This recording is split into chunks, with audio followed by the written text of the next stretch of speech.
बच्चों, how are you? Welcome to the grade user. जी हाँ बच्चों, आप लोगों का ग्रेड यूजर पर बहुत बहुत बहुत स्वागत है।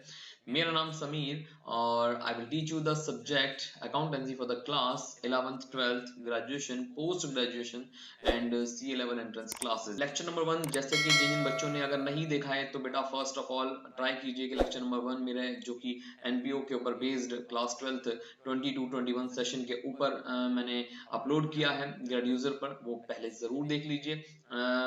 इस लेक्चर को देखने से पहले ये लेक्चर नंबर 2 है बेटा, और लेक्चर नंबर 2 में हम डेफिनेटली आज एनपीओ जो हमने प्रीवियस लेक्चर में बात की थी उससे डेफिनेटली हम उससे आगे की बात करेंगे।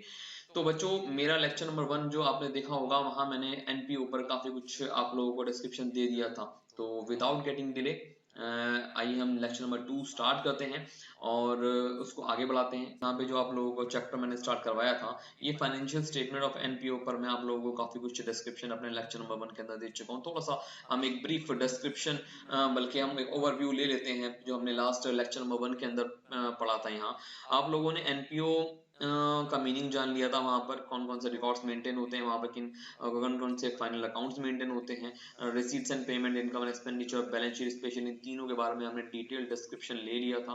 और कुछ इनकम्स और कुछ एक्सपेंडिचर्स के बारे में जाना था कि हमने कुछ एक्सपेंडिचर्स आई मीन टू से कि जो हमने एक्सपेंडिचर्स थे लाइक कैपिटल और रेवेन्यू एक्सपेंडिचर्स में क्या फर्क होता है, और कुछ इनकम्स जैसे कि कैपिटल इनकम और रेवेन्यू इनकम में क्या डिफरेंस होता है, और ये कहाँ इनका अकाउंटिंग ट्रीटमेंट क्या होता है।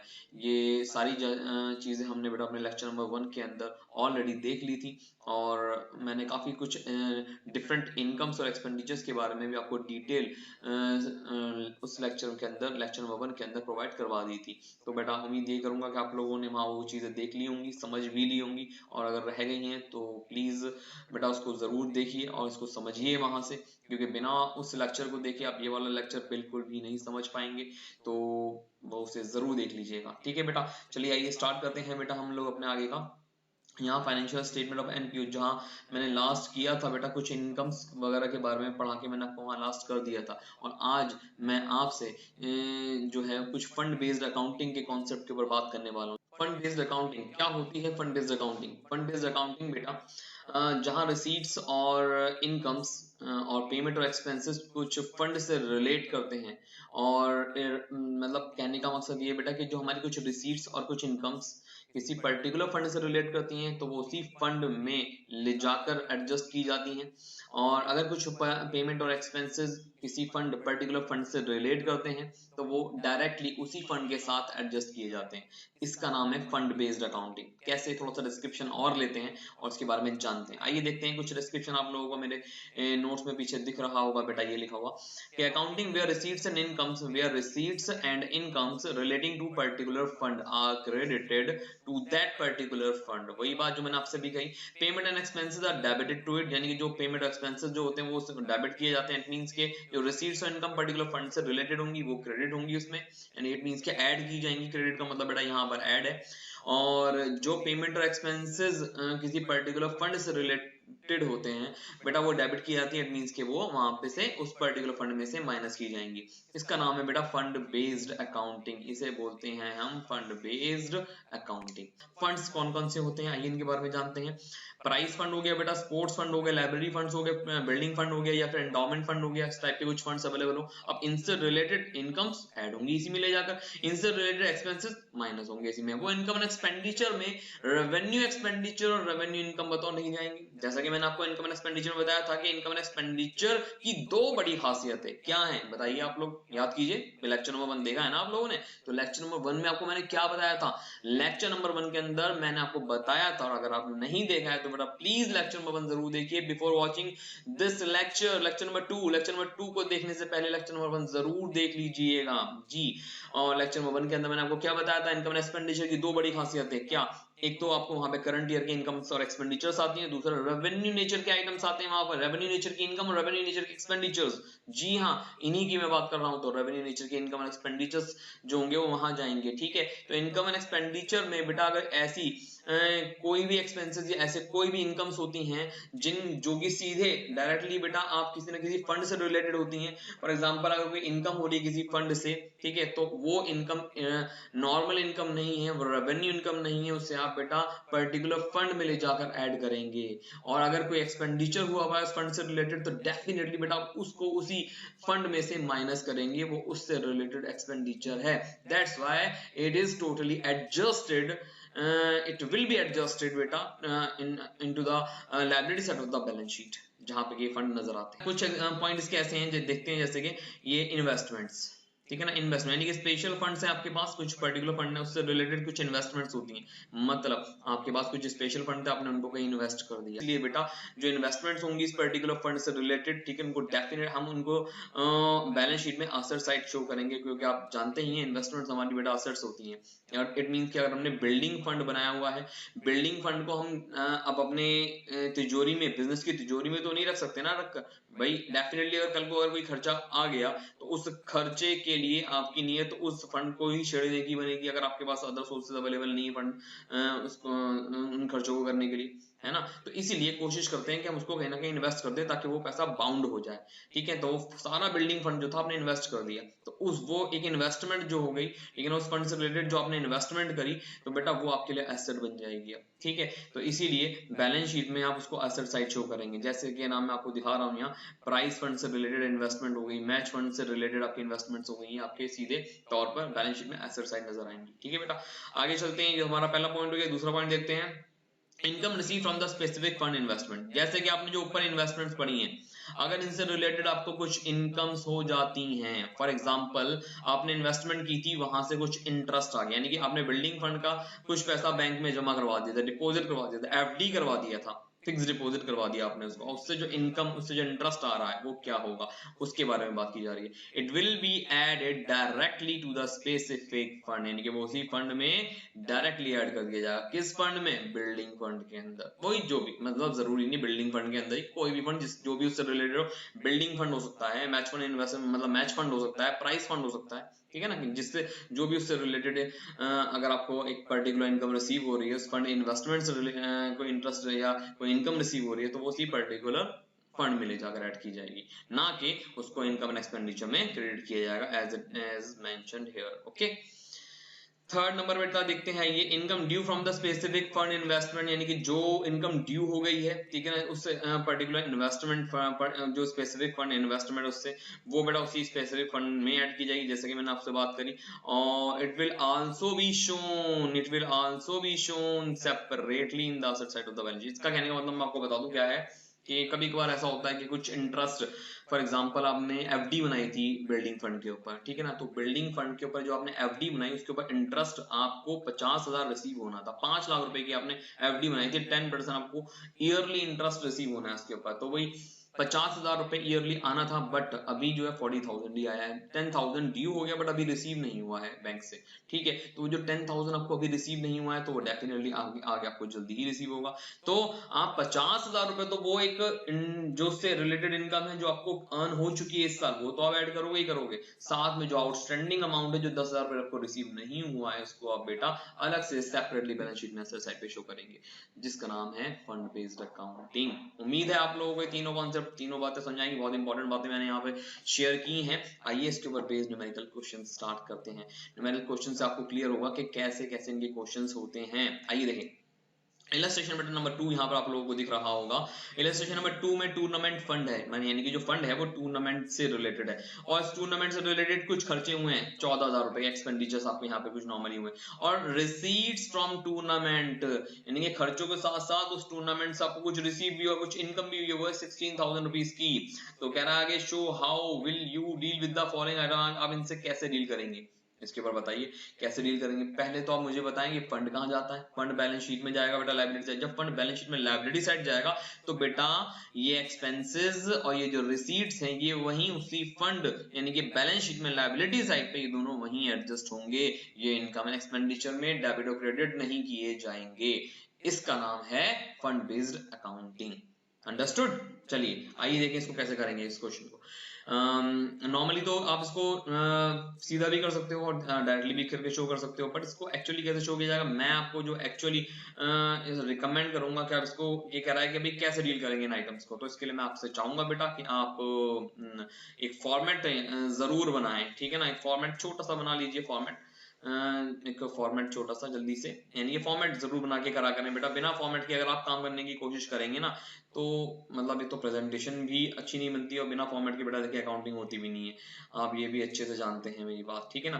तो इसके लिए थोड़ा सा आप इस पे ध्यान दीजिएगा कि कभी भी फॉर्मेट बिना बनाए मतलब प्रेजेंटेशन देने की कोशिश मत कीजिएगा। प्रेजेंटेशन एक जरूरी होती है हर क्वेश्चन को करने के लिए, और अकाउंटिंग के अंदर प्रेजेंटेशन काफी मैटर करती है बच्चों, तो ये बात ध्यान रखिएगा, ठीक है ना। ये हमारी बैलेंस शीट हो गई, यही होता है ना फॉर्मेट्स का, ठीक है। और डेट भी आती है वैसे तो यहाँ, और नीचे भी लिख सकते हैं, साइड में भी लिख सकते हैं, और डेट जो आती है वो एज एट से आती है, जो भी डेट आपको दी हुई है वो यहाँ आप लिख सकते हैं, ठीक है। और this one is our asset side, और this one is our liabilities, okay. और बेटा टूर्नामेंट फंड कहाँ आएगा, आइए देखें जरा। टूर्नामेंट फंड बाहर नहीं लिखेंगे, इसका अमाउंट हम यहीं लिखेंगे अंदर 40,000, और इससे रिलेटेड एक्सपेंसेस कितने हैं 14,000 के। आप क्या करेंगे बेटा इससे रिलेटेड एक्सपेंसेस के बारे में, इससे रिलेटेड जो एक्सपेंसेस होंगे हमारे यानी कि टूर्नामेंट एक्सपेंसेस, वो 14,000 आप यहीं लेस कर दोगे। और इससे रिलेटेड अगर कोई इनकम होती है लाइक दिस, जैसे यहाँ दी हुई है 16,000, ठीक है ना, तो ये रिसीट्स हैं, तो एक्सपेंसेस तो हमने लेस कर दिए, और जो इससे रिलेटेड बेटा रिसीट्स है 16,000 की, वो आप यहाँ पर क्या करेंगे, ऐड कर देंगे, वेरी गुड। और इनको एडलेस करके कितना आया अंदाजा लगाइए, 16,000 में 14,000 2,000 आपके बचे, और विच विल इक्वल्स टू 42,000।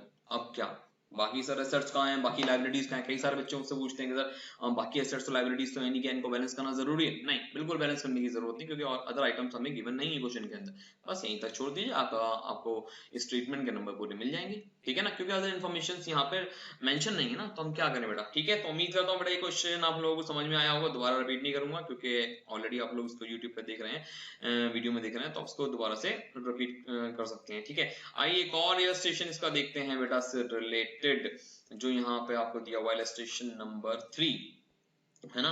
तो इसको कैसे डील किया जाएगा, डेफिनेटली कहाँ कैसे डील किया जाएगा ये समझना जरूरी है, और कुछ बातें इन्हीं क्वेश्चंस के अंदर मैं आपको रिपीट करूंगा, यानी कि जो रह गई हैं वो मैं वहां की जगह आपको यहाँ पर रिपीट करूंगा। तो आए देखें बेटा जरा, इसका फॉर्मेट मैं जल्दी से बना लेता हूँ, फिर आपको वहां पे दिखाता हूँ, ठीक है ना। जी हाँ बच्चों, ये रहा आपके पास फॉर्मेट बैलेंस शीट का, और क्योंकि इनकम एंड एक्सपेंडिचर में जाने वाली फिगर तो कोई यहाँ मेंशन अभी है नहीं हमें दी हुई, तो वैसे हाँ होती है इससे रिलेटेड, आगे आने वाले क्वेश्चन में वो भी आपको दिखाऊंगा, होगी तो डेफिनेटली हमें इनकम एंड एक्सपेंडिचर भी एज इट इज बनाना होगा यहाँ पर। और फॉर्मेट मैंने आपको बना दिया है बेटा, फॉर्मेट पे बहुत ध्यान दीजिएगा, अकाउंटिंग के अंदर अगर आप बिना फॉर्मेट के क्वेश्चन को अटेम्प्ट करने की कोशिश करते हैं, जो कि वहाँ अगर नेसेसरी हुआ फॉर्मेट को देना, तो बेटा नंबर पूरे नहीं मिलते हैं, ये ध्यान रखिएगा। तो कोशिश जरूर करें कि आप फॉर्मेट्स के जरिए ट्रीटमेंट समझाएं कि कहाँ क्या और कैसा ट्रीटमेंट इसका किया जाना है, ठीक है। तो बैलेंस शीट में बेटा हमारी एसेट साइड हमारी लायबिलिटी साइड यहाँ पे दी हुई है। प्राइस फंड मैं चाहता तो उसको सॉल्व भी करके दिखा सकता था आपको, बट बेटा मैं चाहता था कि आपको दिखाऊं कि किस तरह से इसका ट्रीटमेंट होता है नॉर्मली।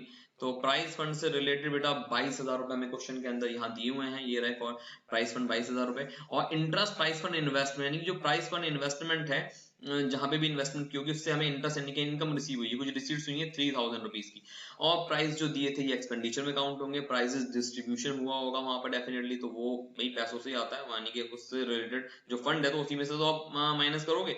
जी हाँ, और प्राइस फंड इन्वेस्टमेंट जो दी हुई है बेटा यहाँ पर, ये एक अलग से दी हुई है 18,000 रुपए का, आप जानते हैं ये असेट है हमारे लिए, ठीक है ना। तो उसको आप चाहें तो अलग से सेपरेटली यहाँ पे भी शो अलग से अभी ही कर सकते हैं। तो प्राइस फंड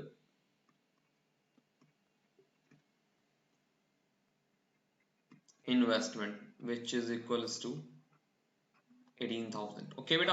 तो ये तो यहाँ एडजस्ट हो गया, और बाकी का देखिए आइए क्या, interest on price fund investment add कर देते हैं हम यहाँ, interest on prize fund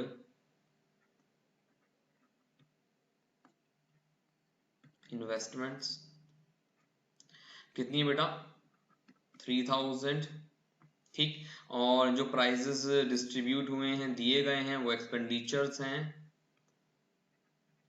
prices given which is equals to 5000। ये माइनस करोगे आप चाहो तो इसको नेगेटिव ब्रैकेट से भी शो कर सकते हो, ब्रैकेट का मतलब भी माइनस ही होता है।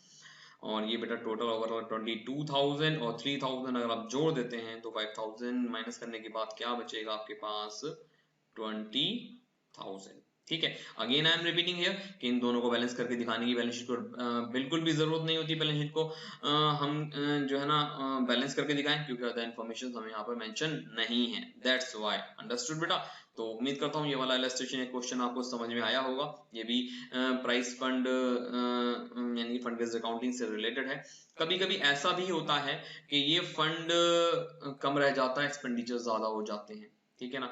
तो अगर एक्सपेंडिचर ज्यादा हो जाएंगे, जितने एडजस्ट हो सकते हो फंड में से उतने आप फंड में से एडजस्ट कर लीजिए। फॉर एग्जांपल प्राइस डिस्ट्रीब्यूट हुए हैं 20,000 के और प्राइस फंड सिर्फ और सिर्फ 15,000 रुपए का ही था, तो 15,000 तो ऑलरेडी एडजस्ट हो सकता है ना, जितना एडजस्ट हो सकता है उसको उसमें से माइनस कर लीजिए।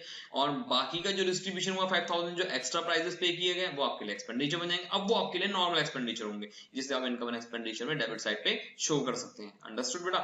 तो आए बेटा और डिफरेंट हम इसके ऊपर बेस्ड एक और क्वेश्चन देखते हैं। यहाँ आपको इस इलस्ट्रेशन नंबर 4 के अंदर और दूसरे डिफरेंट पॉइंट भी यहाँ दिए हुए हैं, और इसके अंदर भी मैं आपको ट्रीटमेंट समझाऊंगा कि किस तरह से वो कैसे शो किया जाना है। तो आइए देखते हैं इलस्ट्रेशन नंबर 4 अपना। मैं इस पर बेटा मैं जो है कोशिश करता हूँ कि पहले थोड़ा सा फॉर्मेट बना देता हूँ, फिर इस पे बात करेंगे, ठीक है। ये रहा बेटा फॉर्मेट, और इस फॉर्मेट के अंदर वही सेम चीजें जो मैंने आपको पीछे बना के दिखाई हैं। यहाँ बैलेंस शीट आपको दिख रही होगी, ठीक है ना, लिखा हुआ। और बैलेंस शीट में बेटा आगे डेट मैंने मेंशन की, क्योंकि यहाँ पर इस क्वेश्चन के अंदर अगर आप देखेंगे, आइए पहले क्वेश्चन पढ़ लेते हैं, फिर हम इसको उसके साथ इस फॉर्मेट को भी समझ लेंगे। बेटा आगे कहता है इस क्वेश्चन के अंदर कि show how will you deal with the following items while preparing the balance sheet, यानी कि जब आप बैलेंस शीट बनाते हैं तो बैलेंस शीट बनाते वक्त आप इन सारे आइटम्स को कैसे डील करेंगे, वो भी कब, एज एट 31 मार्च 2020। तो बेटा यही डेट यहाँ मेंशन है। इनसे पहले क्वेश्चंस के अंदर डेट मेंशन नहीं थी तो मैंने डॉट डॉट डॉट डाल दिया था, ऐसे ही आप भी कीजिएगा। अगर डेट मेंशन ना हो तो आप डॉट डॉट डॉट से काम चला सकते हैं, अपनी तरफ से कोई डेट मेंशन मत कीजिएगा जब तक कि क्वेश्चन में मेंशन ना हो। तो जैसे डेट दी हुई थी मैंने एज एट से यहाँ शो कर दिया है, ठीक है। एज ऑन नहीं आता, आप कोशिश कीजिएगा यहाँ पर जिसको जिस तरह जिस अंदाज में अकाउंटिंग के अंदर शो किया जाता है उसको आप वैसे ही शो करें, क्योंकि एक पैटर्न एक तरीके पे चलती है अकाउंटिंग, अपने मनचाहे तरीके पे अकाउंटिंग नहीं चलती है। हमें पता ही नहीं होता है, कई बार हम रुपीज गलत बना रहे होते हैं, कभी कई बार हम जो है बेटा लाइबिलिटीज और असेट्स को हम सही तरीके से ट्रीट नहीं करते हैं, कई बार हम बैलेंस शीट को पर डेट लिखना मतलब जरूरी नहीं समझते हैं। तो बेटा ये पूरा एक प्रेजेंटेशन का पार्ट है, आपको अकाउंटिंग के अंदर ये जरूरी है ये सब चीजें कि आप इनको प्रॉपरली प्रेजेंट करें for getting more marks in your examination. जी, अगर आप ज्यादा से ज्यादा मार्क्स अपने सिक्योर करना चाहते हैं अकाउंटिंग के अंदर बेटा, तो आप स्टार्टिंग से इस चीज की आदत डालते हुए चलें। क्योंकि आप हम सोचते हैं, मैं बच्चों से जब कहता हूं तो उनका सीधा जवाब होता है कि सर हाँ एग्जाम में हम बना लेंगे, एग्जाम में हम कर लेंगे। बेटा आप एक बात बताइए, आपको पूरा साल मिल रहा है प्रिपेयर करने के लिए, उस वो पूरा साल क्यों दिया जा रहा है? सीबीएसई का दिमाग खराब है? इतने बड़े बड़े जो टीचर्स वहां बैठे हुए हैं जो पूरा सीबीएसई का एग्जाम कंडक्ट करवाते हैं, क्या उनका दिमाग खराब है कि आपको यानी कि एक एग्जामिनेशन के लिए यानी कुछ 5 या 6 पेपर्स आपसे लेने के लिए एक साल आपको दे रहे हैं? क्यों दे रहे हैं भाई? आपको कुछ वजह तो होगी कि आपको इतना टाइम पीरियड दे रहे हैं। तो बेटा प्रैक्टिस के लिए दिया जाता है, बट वो हम प्रॉपरली यूटिलाइज नहीं करते हैं। आखिर में जब तक हम जागते हैं, जब तक हमारी आंखें खुलती हैं, जब तक बहुत देर हो चुकी होती है, प्रैक्टिस का पूरा टाइम जा चुका होता है। तो इसलिए मैं आपसे कहता हूं कि ड्यूरिंग द ईयर इनकी प्रैक्टिस स्टार्ट कीजिए, बिफोर द टाइमिंग इसकी प्रैक्टिस स्टार्ट कीजिए। मैथमेटिक्स और अकाउंटेंसी बेटा प्रैक्टिस पर डिपेंड करती है। As more you practice the subject, ठीक है ना, उतना आप ज्यादा मार्क्स अपने सिक्योर करने में कामयाब हो जाते हैं, ठीक है। तो बेटा प्रैक्टिस कीजिए, और प्रैक्टिस प्रॉपर डायरेक्शन में कीजिए, प्रॉपरली कीजिए, सिंसियरली कीजिए, कंप्लीटली कीजिए, विद गुड प्रेजेंटेशन कीजिए। अगर आप अच्छे प्रेजेंटेशन के साथ प्रैक्टिस करेंगे, अगर आप प्रैक्टिस को एक रफ नजरिए से देखेंगे तो बेटा वो फेयर कभी नहीं बन पाएगा। ये बात ध्यान रखिए। अगर आप उसको रफ ले रहे हैं कि भाई प्रैक्टिस ही तो है, हम एग्जाम में कर लेंगे, एग्जाम में प्रॉपरली डेट डाल लें, एग्जाम में हम लिख लेंगे, प्रॉपर प्रेजेंटेशन दिखा लेंगे, तो बेटा अगर आप आज आदत उसकी नहीं डाल रहे हैं तो डेफिनेटली कल उस एग्जाम में भी वो चीज नहीं हो पाने वाली है। इसको ध्यान रखिएगा। ठीक है, तो बेटा ये हाँ आपको बैलेंस शीट का फॉर्मेट, यहाँ डेट मैंने मेंशन कर दी क्योंकि डेट मुझे यहाँ मेंशन थी इसलिए मैंने कर दी। यहाँ आपको स्पोर्ट्स फंड दिया हुआ है। एज यू नो कि हम स्पोर्ट्स फंड हमें दिया अगर होता है तो बेटा हम उसको बैलेंस शीट में लायबिलिटी साइड लिखते हैं। 5 लाख रुपए का बेटा ये यहाँ स्पोर्ट्स फंड आ जाएगा। उसके बाद अगर आप देखेंगे 10% स्पोर्ट्स फंड इन्वेस्टमेंट 1 अप्रैल 2019 को हुई है पूरे साल, यानी कि 1 अप्रैल 2019 से लेकर अगर आप देखें 31 मार्च 2020 तक हमें पूरा साल हो गया, 12 महीने हो गए। 12 महीने का मतलब 10% रेट ऑफ इंटरेस्ट उसका यहाँ क्वेश्चन में दिया हुआ है। अगर 10% दिया हुआ है तो 5 लाख के ऊपर हमें इसके ऊपर इनकम भी रिसीव होनी है। कितनी? 50,000 जी। इस 5 लाख का 10% यानी कि 5 लाख का 10% 50,000। फिलहाल तो इन्वेस्टमेंट है, आइए इसको हम यहाँ लिख देते हैं।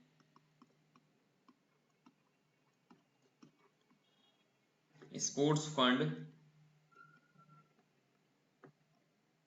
Investment which is about 5,000। Okay, और इसके ऊपर इंटरेस्ट जी यहाँ रिसीव भी हुआ। कितना जी? देखिए 37,500 का इंटरेस्ट आपको रिसीव हुआ है जी। होना कितना था? कितना होना था आपको बताया मैंने अभी, कितना होना था? 5 लाख का 10% 50,000, और यहाँ रिसीव कितना हुआ है? 37,500। टोटल इंटरेस्ट कितना बनना है? 50,000 का। पता लगा कि यहाँ पर एक्रूड इंटरेस्ट भी है। क्या है बेटा?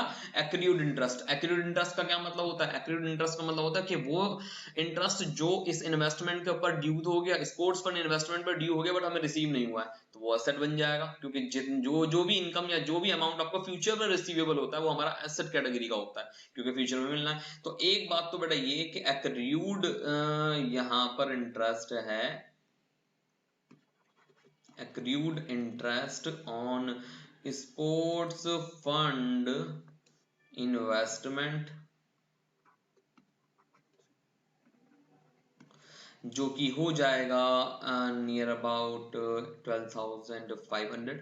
12,500 का ही तो हो गया, 37,500। और जो यहाँ इसके ऊपर इंटरेस्ट टोटल होना था बेटा वो अब यहाँ इंटरेस्ट ऐड कर देंगे। Total interest, interest on sports fund investment.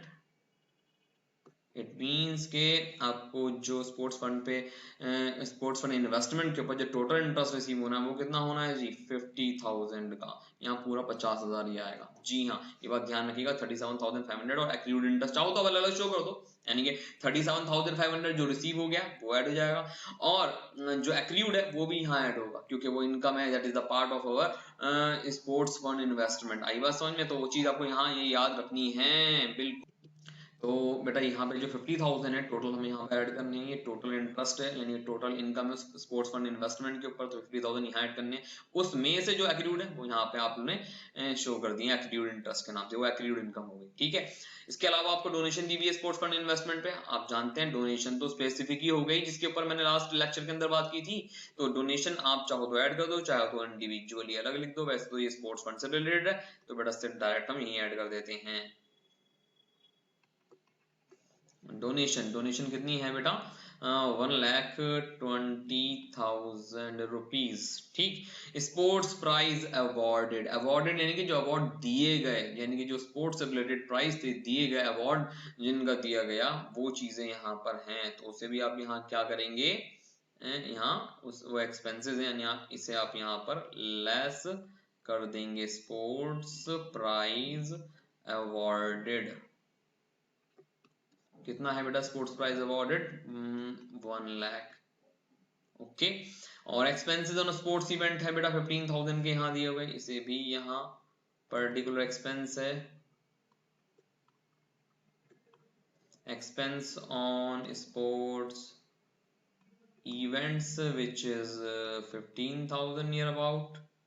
ठीक है ना? अब टोटल देख लीजिए कितना आ रहा है इसका, 5 लाख यानी कि 6,70,000 यहाँ टोटल हो रहा है। इसमें से 1 लाख हटा दोगे तो बेटा 6,70,000 में से 5 लाख, और 5,70,000 में से 15,000 अगर आपके चले जाते हैं तो 5,55,000 नियर अबाउट इसका आंसर आ जाएगा। अगेन बेटा मैं वही बात कह रहा हूँ कि यहाँ इनका टोटल करने की यानी कि इनको बैलेंस करने की ज़रूरत बिल्कुल नहीं है, क्योंकि ऑलरेडी हमें इसके अलावा और कुछ फिगर्स हमें यहाँ नहीं दी हुई हैं। यानी कि मैं कुछ लाइब्रेरीज और कुछ एसेट के आइटम ही दिए हुए थे, टोटल एसेट और टोटल लाइब्रेरीज के आइटम हमें नहीं दिए हुए थे। तो डेफिनेटली हम जो उसके ऊपर बेस्ड क्वेश्चन है वो फुल फ्लैज क्वेश्चन होगा, वो मैं आपको उसके ऊपर भी लेक्चर जल्द ही मिलेगा आपको, यानी कि हम क्वेश्चन जब करेंगे तो उसके अंदर देखेंगे। फिलहाल तो मैं उम्मीद करता हूँ बेटा इलस्ट्रेशन नंबर 4 जिसके अंदर काफी कुछ डिफरेंट आइटम थे और इसमें कुछ अलग ट्रीटमेंट भी था, कुछ एक्यूरेट इंटरेस्ट या इनकम से रिलेटेड, वो भी मैंने आपको यहाँ शो किया है। तो उम्मीद करता हूँ बेटा आपको ये वाला पॉइंट समझ में आया होगा। बस एक के ऊपर बेस जो मैं आपको यहाँ मैंने क्वेश्चन नहीं करवा पाया हूँ वो ये कि अगर स्पोर्ट्स फंड एक्सपेंडिचर या इनकम्स ऐसी, ठीक है ना, जो एक्सपेंडिचर से कम रह जाएं, कुछ फंड्स और ऐसी कुछ इनकम्स जो पर्टिकुलर उस फंड से रिलेटेड जो एक्सपेंडिचर्स होते हैं उनसे अगर कम रह जाएं, यानी कि अगर कुछ फंड अपने एक्सपेंडिचर से कम रह जाते हैं तो जितना ओवर एक्सपेंडिचर होता है उसको आप बेटा इनकम एक्सपेंडिचर में शो करेंगे, जैसा कि मैं आपको पहले भी बता चुका हूँ। और उम्मीद करता हूँ बेटा आपको ये तीनों इसके ऊपर बेस्ड यानी फंड बेस्ड अकाउंटिंग में जो इलस्ट्रेशन करवाए वो आपको समझ में आए होंगे।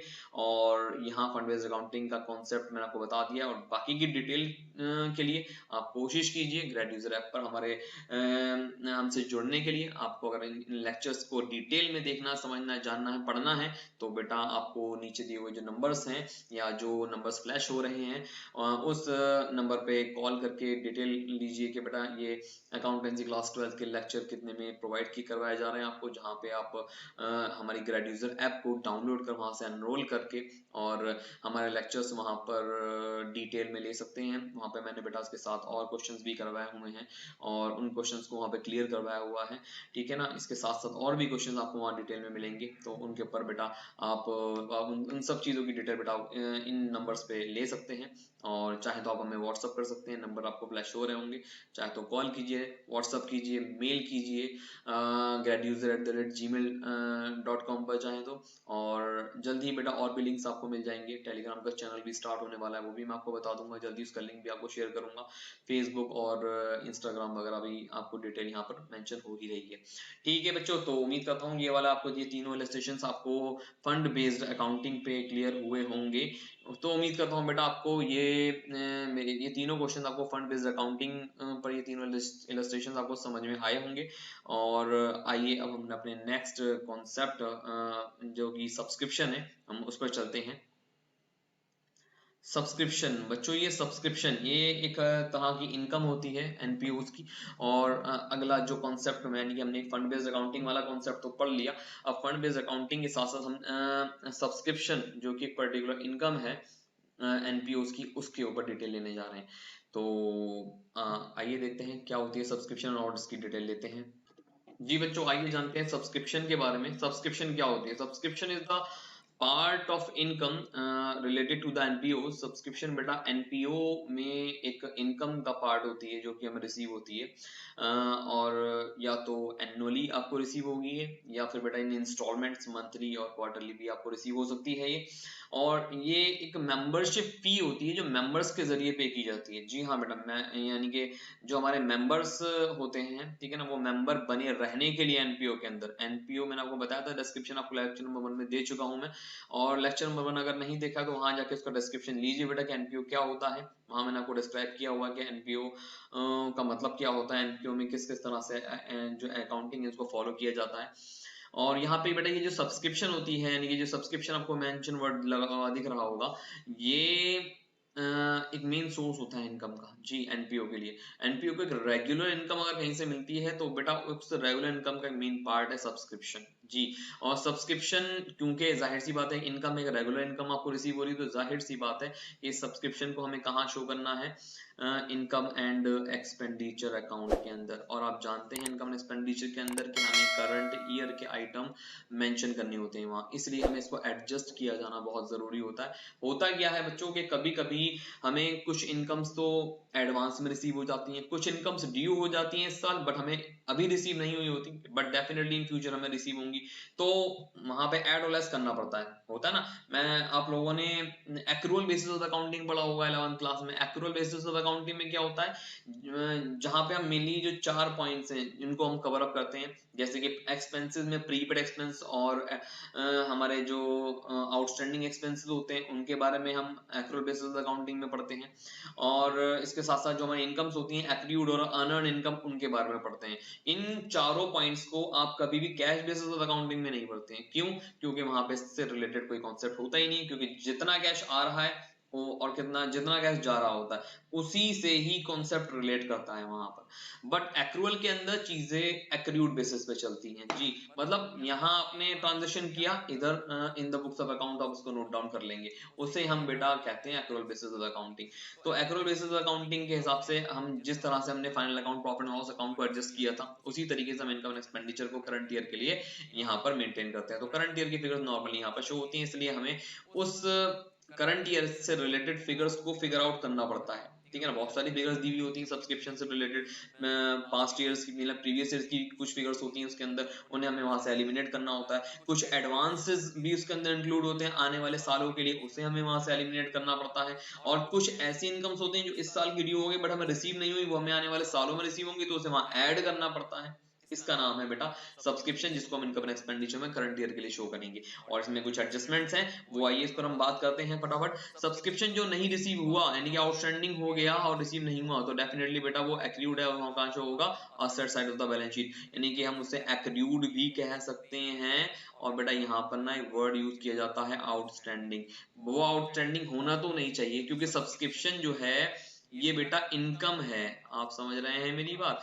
जब ये सब्सक्रिप्शन इनकम है तो इनकम से पहले तो हम आउटस्टैंडिंग वर्ड यूज ही नहीं करते हैं, हम आउटस्टैंडिंग वर्ड तो एक्सपेंसेस से पहले यूज करते हैं। बट कोइंसिडेंटली बेटा यहाँ पे यूज हुआ है ये वर्ड समझाने के लिए या बेहतर अंडरस्टैंडिंग के लिए, यहाँ पे इस चीज को शायद लगाया गया होगा मेरे ख्याल से, क्योंकि outstanding word according to me वो यूज नहीं होना चाहिए, जबकि यहाँ पर इनकम है तो इनकम के लिए एक्रूड वर्ड यूज होना चाहिए। बट बच्चों में बड़ा कंफ्यूजन रहता है कि सर आउटस्टैंडिंग था तो हमने एक्सपेंस समझते हुए आउटस्टैंडिंग लगा हुआ था, तो हमने इसको जो है लायबिलिटी मानते हुए बैलेंस शीट में लायबिलिटी साइड पर पहुंचा दिया, क्योंकि हमने आउटस्टैंडिंग वर्ड अब तक बैलेंस शीट में लायबिलिटी साइड ही लिखा था। बट बेटा मैं आपको यहाँ पर रिकरेक्ट कर दूं दोबारा से कि सिर्फ और सिर्फ ये एक एक्सेप्शन है। किसके लिए एक्सेप्शन है? ये एनपीओ के लिए एक्सेप्शन है कि ये आउटस्टैंडिंग वर्ड जो है वो आप इनकम्स के लिए भी यूज कर सकते हैं, but only for this type of accounting, इसके अलावा कहीं नहीं, ठीक है बेटा। तो आउटस्टैंडिंग हमारे नॉर्मली तो एक्सपेंसेस से पहले यूज किया जाता है, बट यहाँ हम कुछ इनकम से पहले भी यूज कर लेते हैं, ठीक है। तो ये बात ध्यान रखिएगा। तो एक्रूड वर्ड भी यूज होता है, आउटस्टैंडिंग भी यूज होता है, और इन दोनों को ही बेटा आप कहाँ शो करेंगे? असेट साइड, ये बात ध्यान रखिएगा। यानी कि अगर एक्रूड है या आउटस्टैंडिंग सब्सक्रिप्शन है तो असेट साइड पे होगा।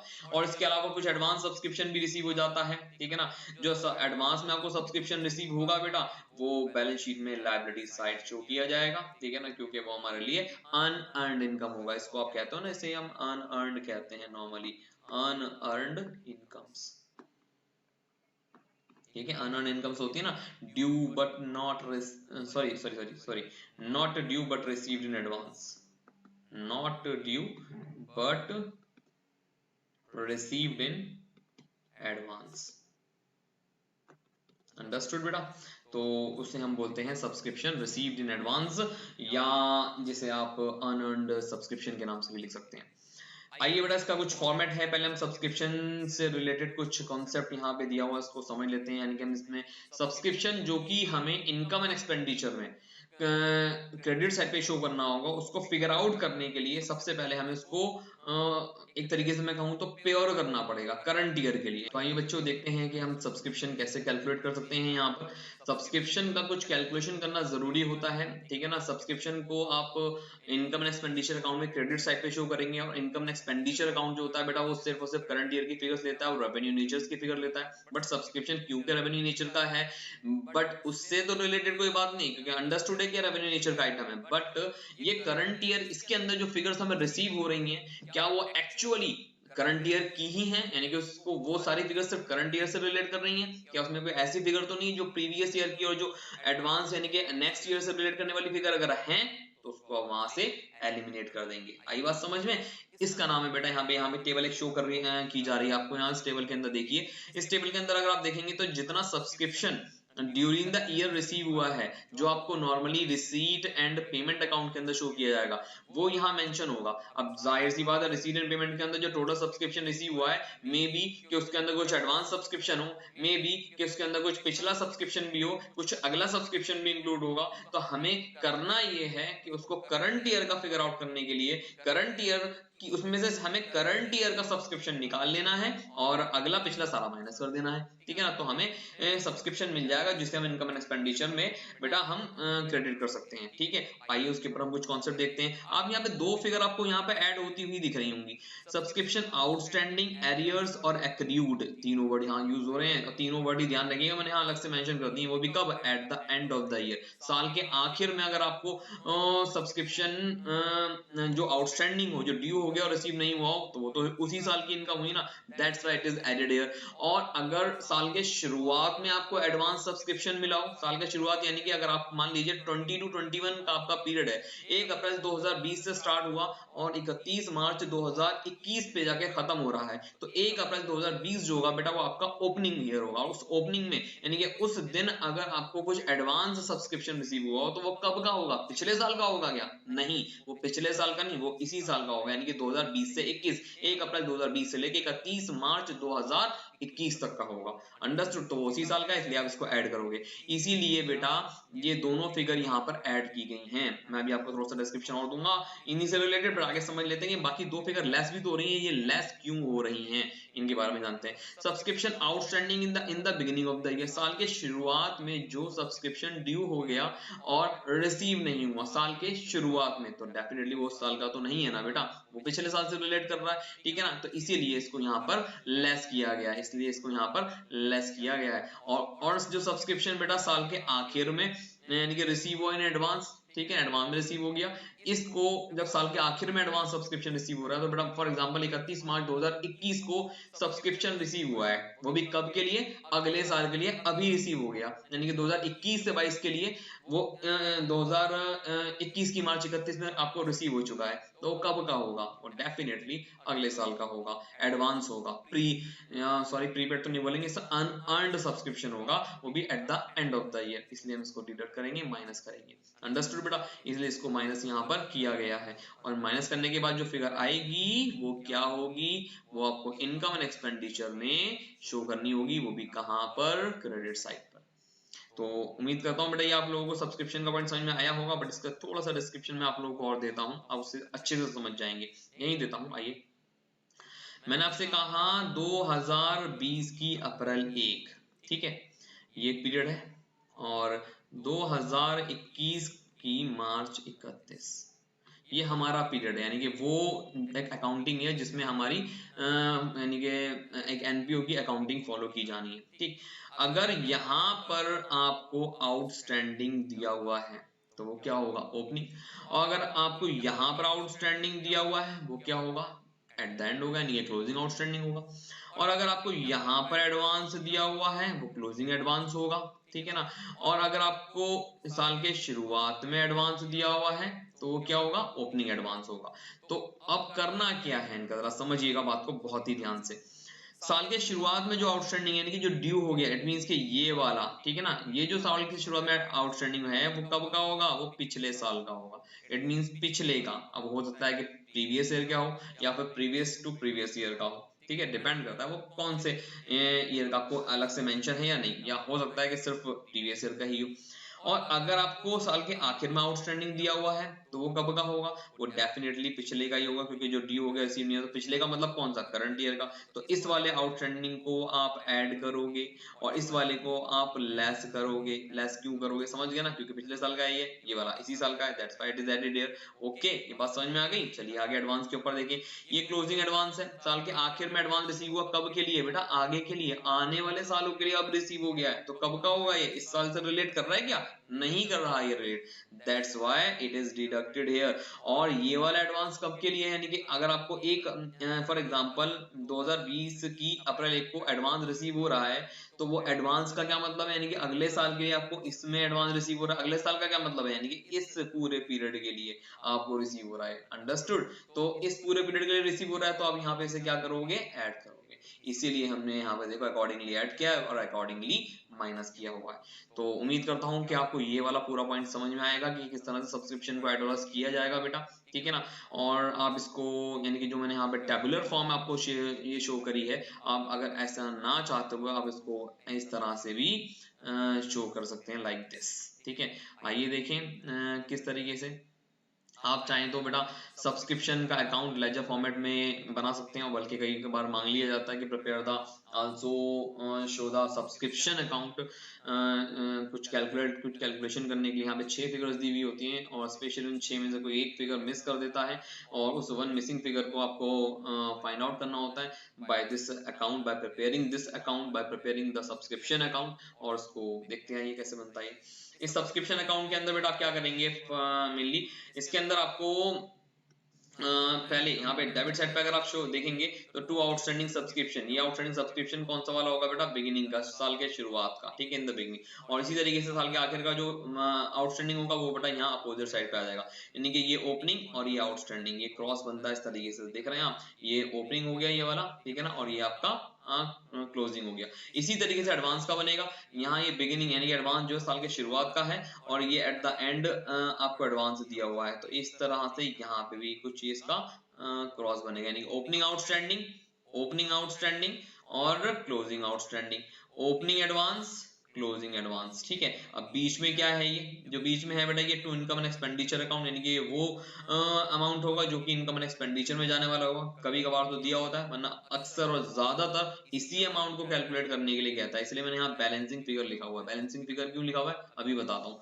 और बाय बैंक अकाउंट से बेटा यहाँ पे भी एक फिगर लिखी हुई है, जो रिसीव एंड पेमेंट अकाउंट के अंदर आपको नॉर्मली सब्सक्रिप्शन रिसीव हुआ था टोटल, वो अमाउंट यहाँ आ जाता है, ठीक है ना। और ये subscription during the year, current year में जो रिसीव हुआ होगा, ये वो वाली फिगर होगी जो रिसीव एंड पेमेंट अकाउंट आपको मिलेगी। तो ये आ गई। और अक्सर और बेशतर आपको जो है ना वो इनकम एंड एक्सपेंडिचर का अमाउंट कैलकुलेट करना होता है, तो आप करते कुछ नहीं हो कि इसके टोटल में से ये वाली फिगर माइनस कर देते हो और ये वाली फिगर माइनस कर देते हो, तो आपको जो है बेटा वो बैलेंसिंग फिगर यानी कि इनकम एंड एक्सपेंडिचर की फिगर मिल जाती है। कभी कभार ये दे देता है इनकम एंड एक्सपेंडिचर की फिगर, कुछ और कैलकुलेशन, कुछ और फिगर मिस कर देता है इनमें से। तो होता नॉर्मली बेटा यही है कि नॉर्मली 1 2 3 फिगर डेबिट में होंगी, ठीक है ना, और 4 5 और 6 ये नॉर्मली 3 फिगर्स जो होंगी आपकी क्रेडिट में होंगी। 6 में से कोई एक फिगर मिस कर देगा, कहेगा कैलकुलेट करो। सिंपल सा कॉन्सेप्ट है, आराम से कैलकुलेशन आप कर लेंगे। आइए इसके ऊपर बेस्ड हम कुछ क्वेश्चन देखते हैं, तब आपको और अच्छे से समझ पाएंगे। ये सब्सक्रिप्शन वाला कॉन्सेप्ट भी आज हम फिनिश करेंगे इसी लेक्चर के अंदर, ठीक है ना। तो ट्राई करता हूँ मैं कि इसी में ही फिनिश हो जाए बेटा ये। तो आइए देखिए बेटा, हम अपना इलस्ट्रेशन इस सब्सक्रिप्शन वाले पॉइंट के ऊपर देखते हैं। जी हाँ बच्चों, इलस्ट्रेशन नंबर 5 है ये, और इस इलस्ट्रेशन नंबर 5 में आप देख पा रहे होंगे कि यहाँ कह रहा है कि from the following extract of receipt and payment account, यानी कि रिसीट और पेमेंट अकाउंट का कुछ एक्सट्रैक्ट यहाँ पे दिया हुआ है, कुछ एक्सट्रैक्शन मतलब पूरी फिगर नहीं है, कुछ एक्सट्रैक्ट दिया हुआ है। एंड द एडिशनल इन्फॉर्मेशन, कुछ एडिशनल इन्फॉर्मेशन भी मेंशन है यहाँ। अब उससे आपको क्या करना है, कैलकुलेट करना है income from the subscription for the year ending 31 मार्च 2020, यानी कि इस पीरियड वाले पीरियड के लिए आपको सब्सक्रिप्शन से इनकम कैलकुलेट करनी है। एंड शो दैम, आगे कह रहा है show them in the income and expenditure account and the balance sheet. और आपको कहाँ कहाँ शो करना है इसको, इनकम एंड एक्सपेंडिचर अकाउंट के अंदर और बैलेंस शीट बना के इन दोनों में इसको रिप्रेजेंट करना है। और वही बाकी सारी फिगर्स यहाँ मेंशन नहीं है, हमें सिर्फ और सिर्फ यहाँ सब्सक्रिप्शन से रिलेटेड पॉइंट दिया हुआ है, जिसे आप इनकम एंड एक्सपेंडिचर में और बैलेंस शीट में शो कर देंगे, और वहाँ शो करके इसको वहाँ पर इसका ट्रीटमेंट वहाँ पे हमें दिखा दिया जाएगा। तो बेटा हमें यहाँ उसका प्रेजेंटेशन अच्छी रखनी है, तो आइए इसको सॉल्व करते हैं। पहले मैं इसका फॉर्मेट बना लेता हूँ और फिर हाँ उस क्वेश्चन को करते हैं, सॉल्व करेंगे। आइए, तो बेटा ये रहा आपके पास फॉर्मेट, और फॉर्मेट के अंदर बेटा आप देख पा रहे होंगे मैंने यहाँ पे ये 3 फॉर्मेट बनाए हैं। Income and expenditure for the, यहाँ पे पैटर्न देख लीजिए, यहाँ income and expenditure account for the year ended 31 मार्च 2020, जैसे कि यहाँ ये मेंशन है। और ये जरूरी नहीं इसके राइट हैंड साइड पे है, इसको आप नीचे भी लिख सकते हैं, इनकम एंड एक्सपेंडिचर अकाउंट के नीचे, ठीक है, स्पेस कम था तो मैंने यहाँ लिख दिया। और इधर एक्सपेंडिचर डेबिट साइड पे और इनकम आपके क्रेडिट साइड पे, ठीक है। और सेम एज इट इज अगर आप चाहें बेटा, यहाँ ये बैलेंस शीट है आपकी, ठीक है, लाइक दिस, ये रही बैलेंस शीट। ये कौन सी वाली, 31 मार्च 2020 की है ये। और एक बैलेंस शीट मैंने और यहाँ बनाई है, ये रही वो है हमारी 31 मार्च 2019 की। मतलब ये लिख दे रहा हूँ बट आपको नहीं लिखना है, यहाँ मैं फिर से मैं कह रहा हूँ बट आपको नहीं लिखना है। ये हमारी क्लोजिंग होगी और ये हमारी ओपनिंग बैलेंस शीट होगी बेटा, ठीक है। ये ओपनिंग हमारी, ठीक है ना, ये हमारी क्लोजिंग। और किस तरह से यहाँ पे क्वेश्चन होना है, आइए पहले क्वेश्चन रीड करते हैं।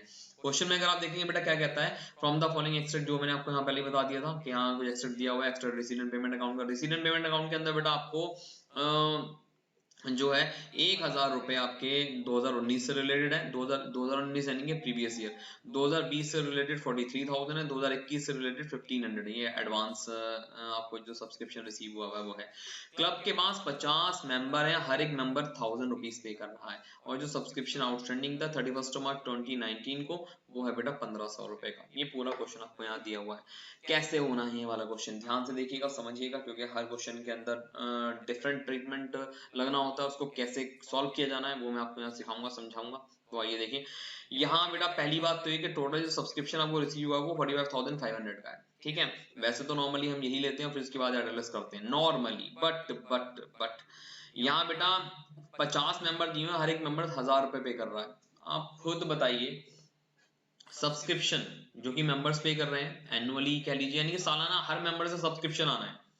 मेंबर टोटल जो है बेटा वो 50 मेंबर्स हमें क्वेश्चन में दिए हुए हैं कि 50 मेंबर एक एनपीओ के अंदर है। तो जाहिर सी बात है, हर एक मेंबर अगर 1000 रुपए पे कर रहा है तो उस साल की उन मेंबर से सब्सक्रिप्शन की इनकम कितनी बनी, सोच के बताइए कितनी बनी, जो हमें उस साल हमारी इनकम हमें रिसीव होगी ही होगी। हाँ, मे भी कुछ मेंबर ऐसे हो सकते हैं जिन्होंने इस साल की इनकम पहले दे दी होगी, या कुछ ऐसे भी मेंबर्स होंगे जो इस साल नहीं दे रहे हैं, वो कह रहे हैं जी हम अगले साल इस साल की भी मिला के दे देंगे, ठीक है ना, ऐसा भी हो सकता है। तो वो इंक्लूडिंग है, बट टोटल ओवरऑल इनकम कितनी रिसीव होनी है, 50 मेंबर है, 1000 रुपए के हिसाब से पे कर रहे हैं, तो कितने हो गए बेटा 50,000। तो वही मैं आपसे बात कह रहा हूँ, इनकम एंड एक्सपेंडिचर में इनकम साइड पे बेटा आप सबसे पहले लिखेंगे बाय सब्सक्रिप्शन अकाउंट। और एक बात बहुत ध्यान से सुन लीजिए, अगर 50 मेंबर दिए हुए हैं और हर एक मेंबर का जितना अमाउंट है वो दिया हुआ है, तो बेटा सिंपली आप मल्टीप्लाई करके डायरेक्ट वो अमाउंट इनकम एक्सपेंडिचर में क्रेडिट साइड पे लिख देंगे। वो भी कब, जब आपको मेंबर्स दिए हुए हो, हर एक मेंबर कितना पे कर रहा है वो क्वेश्चन में मेंशन हो तब, क्योंकि वहां पे तो क्लियर हो जाता है कि टोटल कितनी है, और एडवर्टाइज करने से आप बच जाते हैं, सीधा बाय सब्सक्रिप्शन अकाउंट के नाम से आप इसको यहाँ पर शो कर दीजिए, क्योंकि इतनी इनकम तो आपकी नॉर्मली बनेगी ही बनेगी, और उसको तो आपको वहां पर नॉर्मली शो करना ही करना होगा, ठीक है ना। तो ये तो वो आ गई चीज, ठीक है ना, जो आप इनकम एंड एक्सपेंडिचर में करोगे। इनकम एंड एक्सपेंडिचर के अंदर सब्सक्रिप्शन अकाउंट किस तरह से रिप्रेजेंट करोगे वो मैंने आपको यहाँ मेंशन कर दिया है। एक चीज हमारी सॉल्व होगी। अब हमें बनानी है बैलेंस शीट। इसकी बैलेंस शीट में कैसे किया जाएगा, आइए देखते हैं। बैलेंस शीट में बेटा जरा ध्यान से समझिएगा, टोटल कितनी रिसीव होनी थी इनकम 50,000, बट हुई कितनी है हमें यहाँ पर देखिए कितनी रिसीव हुई है, हमें हुई है 43,000, मतलब 7,000 रुपए ड्यू हो गए बट अभी तक रिसीव नहीं हुए। क्या हुआ, वो आउटस्टैंडिंग सब्सक्रिप्शन हो गया eight the end of the year. साल के आखिर में जब आपको सब्सक्रिप्शन ड्यू हो जाए और रिसीव ना हो, तो वो कहाँ शो होता है, वो हमारी एक्रूड सब्सक्रिप्शन होता है, उसे हम बैलेंस शीट में एसेट साइड पे शो करेंगे। आइए जरा शो करते हैं इसी नाम से ही, एक्रूड सब्सक्रिप्शन साल के आखिर में। और मैंने आपको पहले ही बता दिया कि एक्रूड की जगह आप आउटस्टैंडिंग सब्सक्रिप्शन भी यूज कर सकते हैं। जी हाँ, ये बात ध्यान रखिएगा। 2020 से रिलेटेड अगर हम देखें तो हमारे पास बेटा कितना है सब्सक्रिप्शन, जो 7,000 रुपए, ठीक है ना, जो हमें अभी तक रिसीव नहीं हुआ है। कैसे, दोबारा से रिपीट कर रहा हूँ, 50,000 रुपए आपको टोटल रिसीव हो जाना चाहिए था, बट हुआ 43,000, तो 7,000 अभी भी ऐसा जो आपको रिसीव नहीं हुआ है। एक चीज और है यहाँ दी हुई, उसे भी समझिए। वो कह रहा है कि यहाँ पर 2019 से रिलेटेड आपको 1,500 रुपए का सब्सक्रिप्शन था जो ड्यू हो गया था और रिसीव नहीं हुआ था, ठीक है। 31 मार्च 2019 में, पिछले साल की बात कर रहा है ये, पिछले साल में आपको 1,500 रुपए का सब्सक्रिप्शन आउटस्टैंडिंग था। आउटस्टैंडिंग मतलब एक्रूड था, यानी कि एसेट साइड पे शो होने वाला आइटम, ना कि लायबिलिटी साइड पे। आउटस्टैंडिंग एक्रूड बात एक ही है। तो आउटस्टैंडिंग एक्रूड सब्सक्रिप्शन पिछले साल का 1,500 था, उसमें से कितने रिसीव हुए हैं आपको 1,000 रुपए। देखिए ये रहे वो 1,000 रुपए, वो 1,000 रुपए आपको रिसीव हुए हैं। तो अभी भी पिछले साल के कितने आउटस्टैंडिंग रह गए, 2019 के कितने आउटस्टैंडिंग रह गए, 1,500 में से 1,000 रिसीव हो गए, यानी कि 500 रुपए अभी भी आउटस्टैंडिंग है। उसे आप कहाँ शो कर देंगे, पिछले साल वाले में, यानी कि 2019 के अभी भी तो एक्रूड हैं, जो इस साल भी आउटस्टैंडिंग में बकाया हैं। तो कुल मिला के बेटा 7,500 रुपए यहाँ आ जाएंगे एक्रूड सब्सक्रिप्शन के नाम से। समझे। और इसी तरीके से बेटा यहाँ पे एक चीज हमें और मेंशन थी, वो भी देखें। 2021 के 1500 रुपए यानी कि अगले साल के इन एडवांस रिसीव हो गए थे, वो इस साल के तो नहीं थे, तो इसलिए आप इसको क्या मानेंगे, अनअर्न्ड सब्सक्रिप्शन। और अनअर्न्ड जो सब्सक्रिप्शन होगा वो कहाँ शो होगा, बैलेंस शीट में लायबिलिटी साइड। अनअर्न्ड को आप सीधा एडवांस भी कह सकते हो। बात एक ही है, मैं क्लियर करता हुआ चलता हूँ एक्चुअली के इनकम्स को बिल्कुल क्लियरली स्पेसिफाइड हो कि अनअर्न्ड है या एक्लूड है। आउटस्टैंडिंग थोड़ा सा कंफ्यूजिंग हो जाता है, इसलिए मैं आपको यहाँ शो करता हुआ चल रहा हूँ, ठीक है ना। सॉरी बेटा, कितने थे यहाँ पर हमारे पास, 1500 का अमाउंट था जो हमारे पास अनअर्न्ड था। तो 1500 रुपए हमारे अनअर्न्ड एडवांस सब्सक्रिप्शन के नाम से यहाँ पर शो हो जाते हैं, देख सकते हैं आप, ये 1500 रुपीज हमें एडवांस थे, ठीक है बेटा। तो ये हो गया। अब पिछले साल के आउटस्टैंडिंग, हमें जो पिछले साल से रिलेटेड फिगर है वो सिर्फ एक ही दी हुई है, वो है कि 31 मार्च 2019 में जो आउटस्टैंडिंग अमाउंट थी वो 1500 रुपए थे। हम ओपनिंग बैलेंस शीट में एक्रूड जो सब्सक्रिप्शन है वहां पे कितना शो कर देंगे, ओपनिंग बैलेंस शीट के अंदर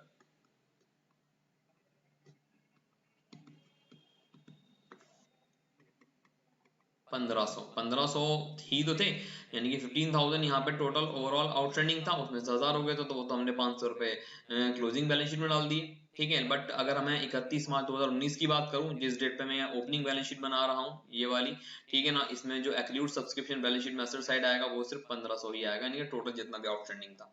तो इस तरह से बेटा ये पूरी कंप्लीट अकाउंटिंग हाँ मैंने आपको समझा दी है सब्सक्रिप्शन की, कि इनकम एंड एक्सपेंडिचर में कैसे आप शो करोगे इसको, और क्लोजिंग और ओपनिंग बैलेंस शीट में इसको कैसे शो किया जाएगा। तो उम्मीद करता हूँ आपको ये कंप्लीट अकाउंटिंग सब्सक्रिप्शन की समझ में आया होगा इस इलस्ट्रेशन नंबर 5 के अंदर। आइए let's move on to the next illustration number 6। Illustration number 6 भी पढ़ते हैं, समझते हैं और इसके कुछ जो है वो फॉर्मेट बना के इस क्वेश्चन को सॉल्व करते हैं। तो मैं फॉर्मेट बना लेता हूँ पहले, ठीक है ना जी बच्चों। ये रहा फॉर्मेट, जैसे कि आपको यहाँ दिख रहा होगा बेटा, मैंने नीचे यहाँ income and expenditure account for the year ended 31 मार्च 2020, ठीक है ना, और उसके नीचे दोनों बैलेंस शीट यानी कि क्लोजिंग और ओपनिंग दोनों बनाई हुई हैं। और जैसा कि आप यहाँ देख पा रहे होंगे, this one is our closing और this one is our opening, ठीक है। दोनों बनाई है बैलेंस शीट, यहाँ छोटी छोटी है क्योंकि सिर्फ एक्सट्रैक्ट है बैलेंस शीट का, ठीक है, और पूरा नहीं है, तो इसलिए थोड़ा सा एक्सट्रैक्ट यहाँ शो किया गया। आइए क्वेश्चन रीड करते हैं और फिर क्वेश्चन को करना स्टार्ट करते हैं।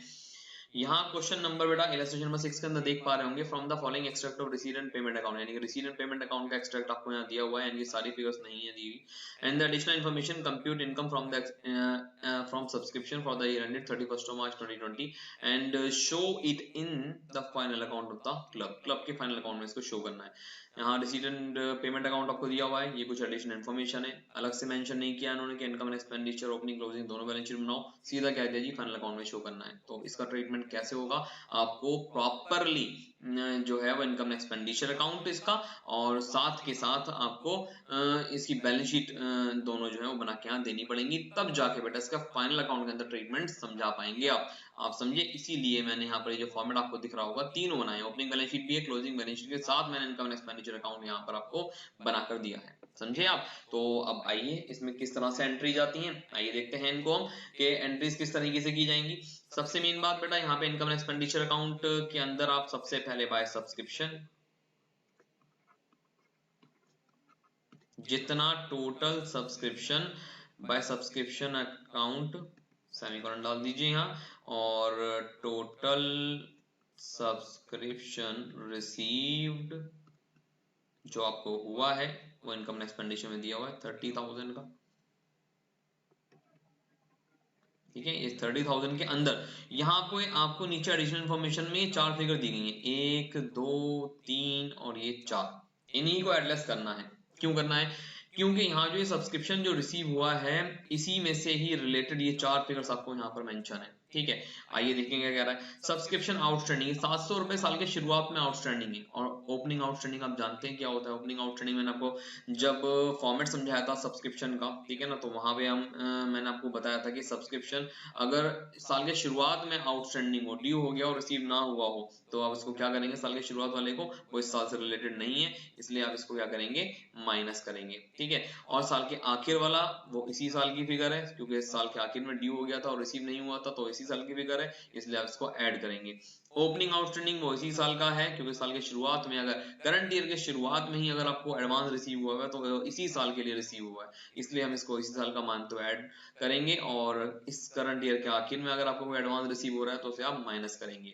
इसके साथ साथ नीचे कुछ एक लाइन और दी हुई है, कह रहा है सब्सक्रिप्शन स्टिल इन एरियर, अब भी 2018 से 19 के 400 रुपए एरियर में है, एरियर में है। इससे जो 30,000 रुपए रिसीव हुए इसमें जुड़े हुए नहीं है, ऐसा नहीं कहा इसने, एरियर में है, मतलब पिछले साल के का कुछ अमाउंट जो होगा अभी भी बकाया होगा, वो यहाँ मेंशन कर रखा है। जाहिर सी बात है, जब पिछले साल कुछ बकाया होगा तो वो तो बेटा इन्हीं में ही मेंशन कर दिया गया होगा ना आउटस्टैंडिंग में, साल के शुरुआत जो आखिर का आउटस्टैंडिंग है 30,000 रुपए के अंदर इंक्लूडेड होगा, तो इसको हमें इग्नोर करना है। ये टोटल ये 400 रुपए वाली जो फिगर है ये इग्नोर की जाएगी यहाँ पर। क्यों इग्नोर की जाएगी, कंफ्यूजन बहुत होता है बच्चों के अंदर, सर इसे क्यों इग्नोर कर रहे हैं हम यहाँ पर, इसे हम यहाँ इसलिए इग्नोर कर रहे हैं बच्चों क्योंकि ये फिगर जो है वो इंक्लूडेड नहीं है सब्सक्रिप्शन के अंदर बेटा, इसीलिए हम इसको यहाँ पर कुछ भी यानी कि ऐड और लेस कुछ नहीं करेंगे। सिर्फ ये दिया हुआ कि पिछले साल का आउटस्टैंडिंग फिगर है, इट मींस के पिछले साल इतनी रुपए की फिगर ड्यू हो गई थी और रिसीव नहीं हुई थी, ठीक है ना, वो अमाउंट यहाँ पे हमें अलग से दिया हुआ है। ये नहीं कहा कि पिछले साल की फिगर में इतना अमाउंट तो जो पिछले साल का जो है वो इंक्लूडिंग है, ठीक है, तो इसलिए आप इसको इग्नोर करेंगे। और बाकी के इसके डिटेल डिस्क्रिप्शन के लिए एक अलग से मैं इसके बाद जो एक इलस्ट्रेशन है समझाऊंगा इसके बारे में डिटेल देने के लिए, ठीक है बेटा। तो आइए पहले इसको देखते हैं और सॉल्व करते हैं। तो यहाँ पे आपको पता लगी गया होगा कौन कौन सी फिगर्स ऐड और लेस होनी है, तो आइए सीधा सीधा हम ऐड और लेस कर देते हैं। यहाँ पर ऐड कर देंगे आप क्लोजिंग आउटस्टैंडिंग, क्लोजिंग आउटस्टैंडिंग आपको दिख रहा है 1000 रुपीज का है यहाँ पर, ठीक है। और लेस कर देंगे ओपनिंग आउटस्टैंडिंग, ओपनिंग आउटस्टैंडिंग कितना है बेटा 700 रुपए का है। और closing advance, closing advance, closing advance कितना है यहाँ पर जी, ये रहा, सॉरी बेटा बाय मिस्टेक, यहाँ पर ये जो क्लोजिंग एडवांस है ये यहाँ पर दिया हुआ है 500 का, और ये जो क्लोजिंग एडवांस होगा बाय मिस्टेक मुझसे प्लस हो गया है, ये माइनस हो जाएगा यहाँ, ठीक है, क्योंकि ये डेफिनेटली इस साल का नहीं है, अगले साल का है। और यहाँ बेटा ये ओपनिंग एडवांस आपको जो दिया हुआ है, ओपनिंग एडवांस ये ऐड होगा, ठीक है ना, कितने का है ये ओपनिंग एडवांस 1200 का, और उसके बाद की जो फिगर आएगी वो यहाँ पर मेंशन हो जाएगी, कितनी है जरा अंदाजा लगाएं।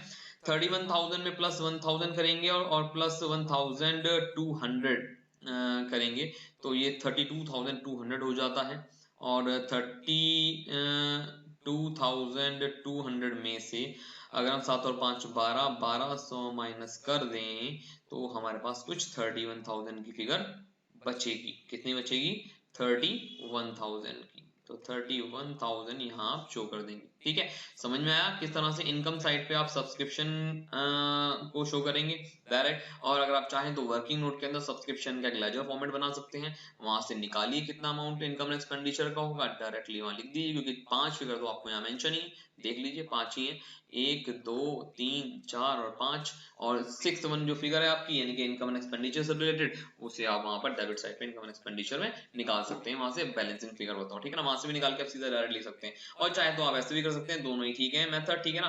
बाकी की फिगर्स दी हुई नहीं है, ये सिर्फ एक्सट्रैक्ट है, दैट्स व्हाई मैंने यहाँ पे इसको शो कर दिया है। और बेटा आइए नीचे इसको शो करते हैं किस तरीके से क्लोजिंग और ओपनिंग फिगर के अंदर डर जाएंगे। यहाँ पे तो दिखा हुआ है ये ओपनिंग फिगर्स आपके पास ये रही, क्लोजिंग ये रही, तो सब्सक्रिप्शन जो आउटस्टैंडिंग होगा, ठीक है ना, यानी कि एक्रूड सब्सक्रिप्शन जो होगा साल के आखिर का eight the end of the year, वो कितना आ जाएगा यहाँ पर 1000। और यहाँ एडवांस सब्सक्रिप्शन आता है, अनअर्न्ड सब्सक्रिप्शन जिसे कहते हैं eight the end of the year, जिसे आप एडवांस भी कह सकते हैं, unearned subscription. Unearned subscription advance subscription साल के आखिर में कितना है 500 रुपए का है, ये 500 रुपए यहाँ आ जाएंगे। ओके ध्यान दीजिएगा, मैं दोनों बातों को यहाँ मेंशन करता हुआ चल रहा हूँ इसलिए, और बहुत ध्यान से करना है इसका एक क्वेश्चन आपको। और एक्रूड सब्सक्रिप्शन की एक फिगर ओपनिंग बैलेंस शीट में भी आएगी और अनअर्न्ड की एक फिगर ओपनिंग बैलेंस शीट में भी आएगी, दोनों की अलग अलग से मेंशन है, वो अलग अलग आपको मेंशन करनी है। और ये रही आपको दोनों फिगर्स, ठीक है ना, ये 700 और 1200, 700 और 1200 आप यहाँ नीचे शो कर देंगे, 700 रुपीज यहाँ आ जाएंगे और 1200 रुपीज यहाँ आ जाएंगे। और वही बात जैसे कि मैंने आपसे पहले बोली कि इन 400 रुपए को इग्नोर किया जाएगा टोटली। ठीक है बच्चों, तो इस तरह से हमारा एक इलस्ट्रेशन जो मैंने आपको यहाँ समझाया, इस इलस्ट्रेशन की इनको मैंने फाइनल अकाउंट्स में शो करके दिखाया है किस तरह से इनकम एंड एक्सपेंडिचर और बैलेंस शीट में इनको शो किया जाएगा। अंडरस्टूड बेटा? तो एक इलस्ट्रेशन था। आइए इसके एक और इलस्ट्रेशन देखते हैं इस पर बेस्ड हम, जो जिसमें आपको थोड़ा सा जो पिछले क्वेश्चन में थोड़ा सा डाउट होगा, 400 रुपए जो आउटस्टैंडिंग है उनका कुछ नहीं हुआ, उनका अब क्या होगा, ठीक है ना? तो उससे रिलेटेड एक पॉइंट यहाँ पर मैं आपको मेंशन करूंगा और इसमें भी देखते हैं कि किस तरह से इस सब्सक्रिप्शन के क्वेश्चन को अटेम्प्ट किया जाएगा यहाँ पर। आइए देखें। तो देखिए बेटा, इस इलस्ट्रेशन में 7 के अंदर मैंने सोचा आपको इस क्वेश्चन के अंदर एक सब्सक्रिप्शन अकाउंट भी बना के दिखा देता हूँ, उस पर बेस भी क्वेश्चन दे देता हूँ। तो वो मैंने यहाँ पे दिया है कि किस तरह से सब्सक्रिप्शन का लेजर फॉर्मेट यहाँ बनाया जाता है। आइए देखते हैं। वैसे तो मैं इसका फॉर्मेट तो आपको मैं पहले ही समझा चुका हूँ और इसको किस तरह से किया जाएगा वो देखते हैं। पहले क्वेश्चन समझते हैं, क्वेश्चन में क्या कह रहा है। इन 2018 सब्सक्रिप्शन जो रिसीव्ड हुआ था 58,000 का, ये रिसीडेंट पेमेंट की फिगर है बेटा। ये रिसीडेंट पेमेंट के अंदर यानी कि हमें टोटल सब्सक्रिप्शन जो रिसीव हुआ है वो यहाँ पर मेंशन है। और 400 रुपए जो हैं वो 2017 के हैं, 1200 रुपए 2019 के हैं। 2019 के 1200 रुपए यानी कि एडवांस सब्सक्रिप्शन हो गया, ठीक है ना? तो 2018 में कह रहा है, ये बात ध्यान रखने वाली बात है, ठीक है? सब्सक्रिप्शन जो आउटस्टैंडिंग है for the year ending 31st of दिसंबर 2018, यहाँ पे जो पीरियड है बेटा वो जनवरी टू दिसंबर का दिया हुआ है। जैसा कि आपको आप देख पा रहे होंगे, यहाँ अकाउंटिंग ईयर ही हमारा कैलेंडर ईयर है, ठीक है ना? और कैलेंडर ईयर के हिसाब से देखना और समझना है। थोड़ा सा इट्स लिटिल बिट कंफ्यूजिंग के अचानक अकाउंटिंग ईयर से एकदम कैलेंडर ईयर पे कूदना पड़ता है, तो थोड़ी बहुत बच्चों में प्रॉब्लम क्रिएट होती है। बट इसको थोड़ा सा ध्यान से करेंगे तो it will be very easy for you to calculate this type of amount here, ठीक है? तो आइए देखें जरा यहाँ पर इसको। तो अगर आप यहाँ देखेंगे तो 31st ऑफ दिसंबर 2018 में यहाँ पे कह रहा है जो फिगर जो सब्सक्रिप्शन आउटस्टैंडिंग था, ठीक है, 2018 में, यानी कि करंट ईयर का आउटस्टैंडिंग है, ये 1500 रुपए दिया हुआ है, ठीक है?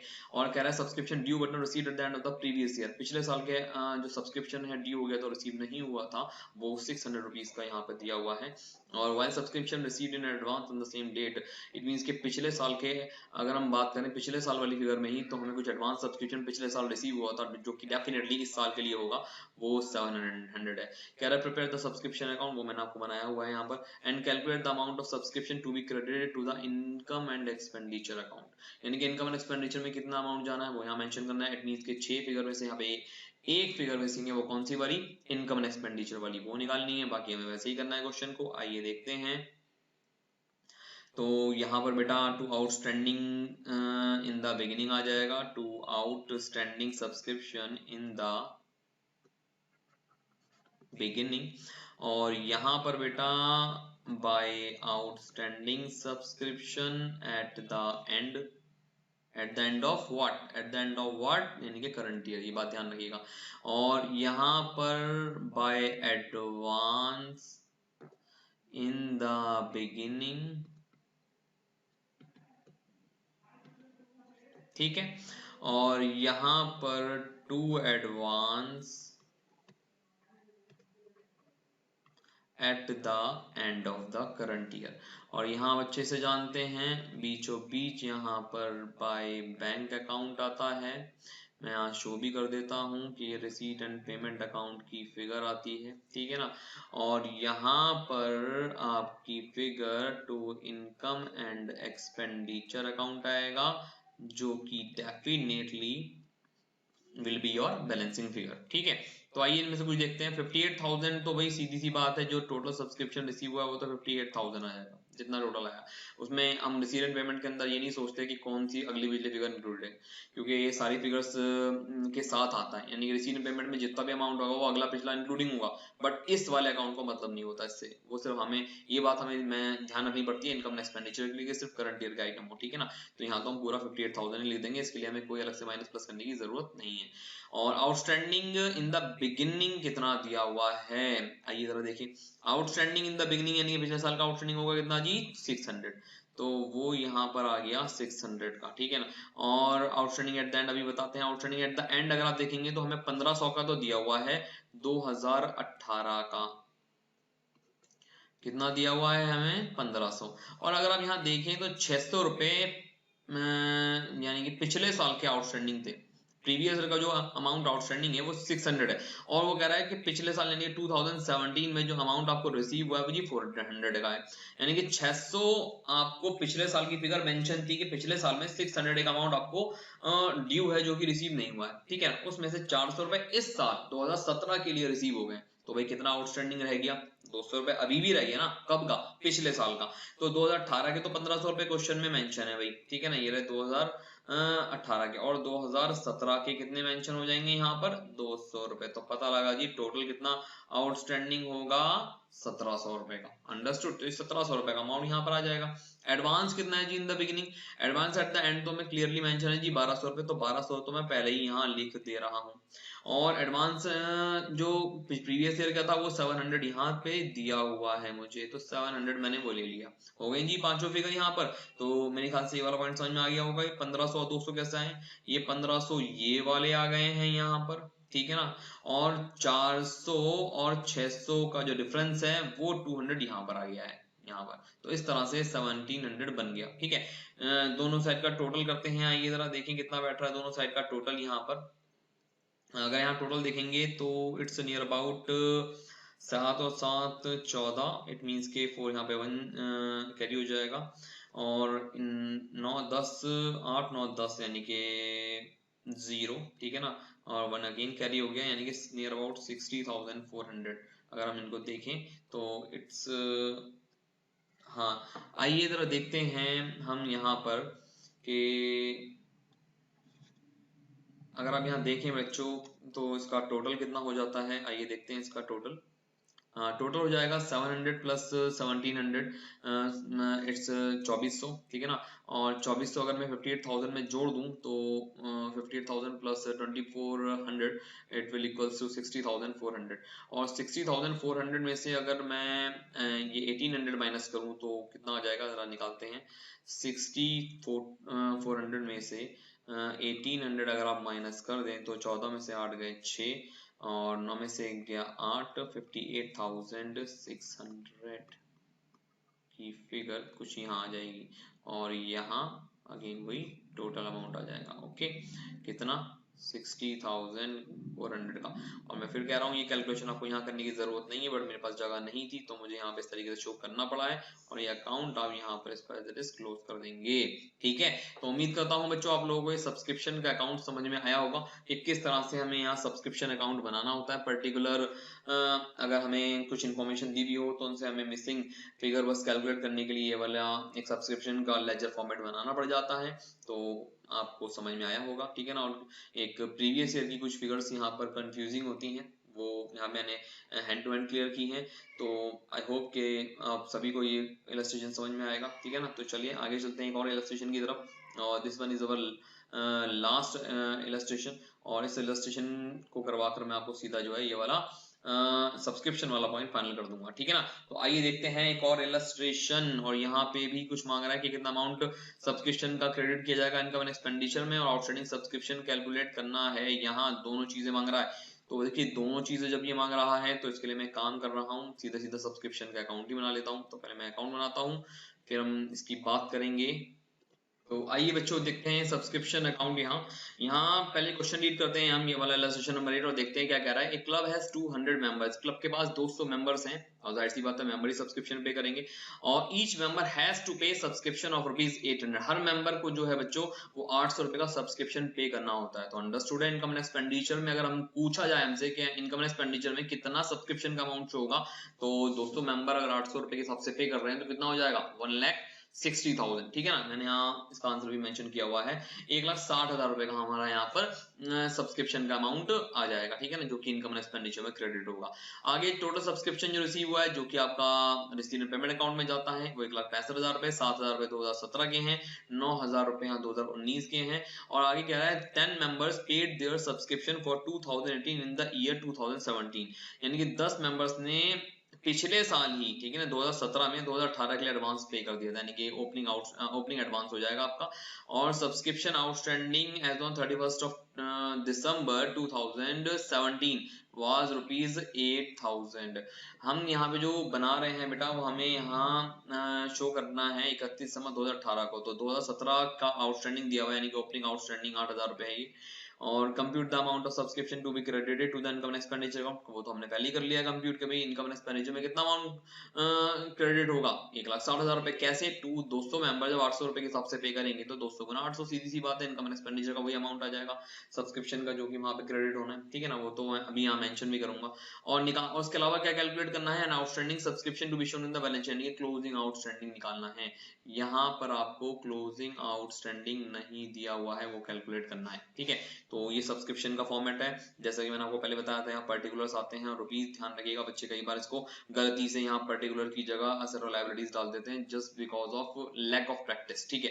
तो मैं बार बार कहता हूँ प्रैक्टिस करेंगे ना, प्रैक्टिस प्रैक्टिस एंड प्रैक्टिस, तो उस प्रैक्टिस से आपको इसके अंदर कंफ्यूजन खत्म हो जाएगा। जब प्रैक्टिस की जाती है ना तो वो एक परफेक्शन की तरफ लेके जाती है, ठीक है। और जब परफेक्शन आता है तो नंबर्स डेफिनेटली आएंगे आपके पास, ठीक है। तो चलें आगे और देखते हैं सब्सक्रिप्शन में यहाँ पे क्या क्या आएगा। तो यहाँ डेबिट साइड पे to outstanding in the beginning, यानी के साल के शुरुआत का जो आउटस्टैंडिंग है वो यहाँ आ जाएगा। और by outstanding at the end of current year, ठीक है ना, at the end of current year. और बाय यहाँ पर एडवांस इन द बिगिनिंग, ठीक है। और same as it is to advance at the end of the current year, ठीक है, ये वो आ गया। और यहाँ पर बाय बैंक अकाउंट से जो रिसीट एंड पेमेंट अकाउंट का बैलेंस होगा वो आ जाएगा, ठीक। और सेम अलाइक यहाँ पर to income and expenditure account से रिलेटेड यहाँ जो फिगर होगी वो कितनी आएगी, 200 मेंबर 800 रुपए के हिसाब से पे कर रहे हैं। यहाँ से बैलेंसिंग फिगर क्या पता लग रही है जी, मैंने बताया था क्लोजिंग आउटस्टैंडिंग। क्लोजिंग आउटस्टैंडिंग कौन सा है, ये वाला बैलेंसिंग फिगर हमारी यही वाली होगी, ओके। तो इसे निकालना है हमें, आइए बाकी सारी फिगर लिखते हैं हम। यहाँ पर 1,60,000 यहाँ आ जाएगा और 1,65,000 रुपए हमारे रेसिडेंट पेमेंट अकाउंट के दिए हुए हैं, 1,65,000 यहाँ आ जाएंगे। एडवांस इन द बिगिनिंग, देखिए जरा एडवांस इन द बिगिनिंग है लिखा हुआ यहाँ पर, कितना है एडवांस इन द बिगिनिंग, ये कह रहा है कि 10 मेंबर्स जो थे पेड द सब्सक्रिप्शन फॉर 2018, 2018 में 2017 के लिए, मतलब 2018 के लिए 2017 में एडवांस पे कर दिया गया था, 10 मेंबर्स ने पे किया था और हर एक मेंबर कितना पे कर रहा था, 800 रुपए।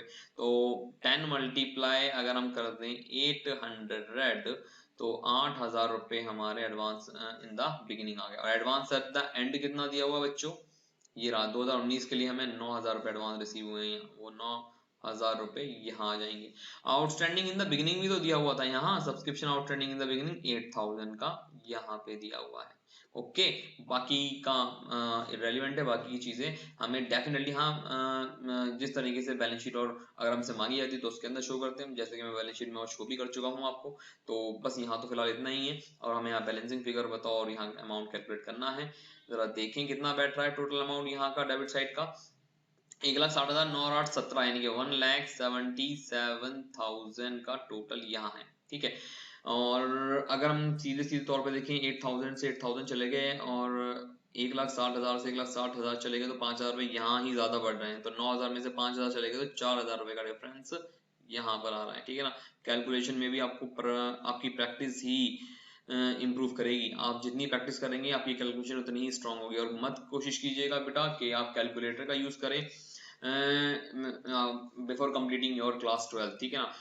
मतलब क्लास 12 के बाद तो डेफिनेटली आपके हाथ में कैलकुलेटर आ ही जाना है और उससे आपको बेनिफिट काफी कुछ मिलेगा, बट बेटा उससे पहले कोशिश मत कीजिएगा कि आप यहाँ कैलकुलेटर का यूज करें, आपकी कैलकुलेशन 12 तक और इम्प्रूव हो जाएगी और वो आपको बेनिफिट भी पहुंचाएगी आगे। अगर आप CS या CWA के कोर्सेज, प्रोफेशनल कोर्सेज के लिए जाते हैं तो definitely it will be benefitable for you, ठीक है ना। और ये आपकी कैलकुलेशन भी स्ट्रॉन्ग करेगी। तो खैर बेटा ये इलस्ट्रेशन नंबर 8 था जो कि सब्सक्रिप्शन अकाउंट पर बेस्ड था और सब्सक्रिप्शन के मैंने अलग अलग क्वेश्चन आपको आज यहाँ पर दिए हैं।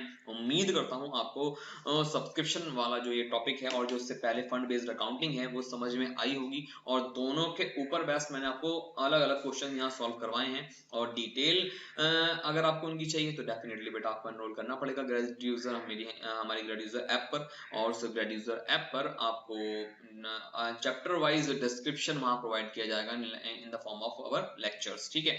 और उसको आप अनलिमिटेड नंबर ऑफ टाइम्स हमारी ऐप पर देख सकते हैं पूरे साल के लिए। और वहाँ पे एनरोल कीजिए, वहाँ पे टेस्ट सीरीज भी आपको दी जाएंगी डेफिनेटली। तो वहाँ पे बहुत कुछ है, बट आपको वो तभी मिल पाएगा जब आप ग्रेड्यूजर ऐप पर एनरोल करेंगे।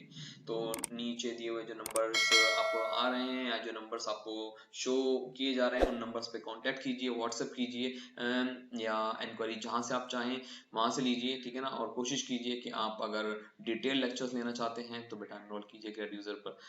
उम्मीद करता हूँ बेटा आज का पूरा लेक्चर आपको जो फंड बेस्ड अकाउंटिंग और सब्सक्रिप्शन पे रहा है, हमारा 2 कॉन्सेप्ट मैंने आज आपको यहाँ फाइनल करवाए हैं, उसके ऊपर बेस्ड थियोरेटिकल और न्यूमेरिकल नॉलेज दी है मैंने आपको, वो समझ में आएगी। और आपको इन पर बेस्ड क्वेश्चंस अनसॉल्व क्वेश्चन करने में इनसे मदद मिलेगी, और डेफिनेटली आप अनसॉल्व क्वेश्चन बहुत अच्छे से सॉल्व कर पाएंगे after watching my this lecture. और उम्मीद करता हूँ कि आपको इसके साथ साथ पूरा चैप्टर समझने में भी आसानी हुई होगी। तो बेटा ऐसे ही पढ़ते रहिए, आगे बढ़ते रहिए और खूब मेहनत कीजिए। कोविड-19 के पीरियड में आपका काफी नुकसान हो गया है और हमने बहुत सारा टाइम जितना हमें मिला था उसके साथ साथ हमने बर्बाद भी बहुत कर दिया है, but still you have some time. फिलहाल तो आप इसकी तैयारी कीजिए और यहाँ एनपीओ तैयार कीजिए सही करके, और जल्द ही मैं कोशिश करूंगा कि आगे और लेक्चर्स आपको जल्द से जल्द प्रोवाइड करवाऊं, बस जस्ट बिकॉज ऑफ के थोड़ा सा टाइमिंग शेड्यूल की थोड़ी सी प्रॉब्लम हो रही है, बस इसलिए थोड़ा सा डिले हो रहा है लेक्चर्स में। बट डेफिनेटली आपको लेक्चर्स जल्दी जल्दी प्रोवाइड करवाऊंगा मैं, ठीक है। तो उम्मीद करता हूँ बच्चों आपको मेरा ये लेक्चर समझ में आया होगा, और इस वीडियो को लाइक कीजिए, सब्सक्राइब कीजिए इस चैनल को और शेयर कीजिए। और thank you for watching my video till the end. और बेटा ऐसे ही पढ़ते रहिए और पढ़ते रहिए। थैंक यू बेटा।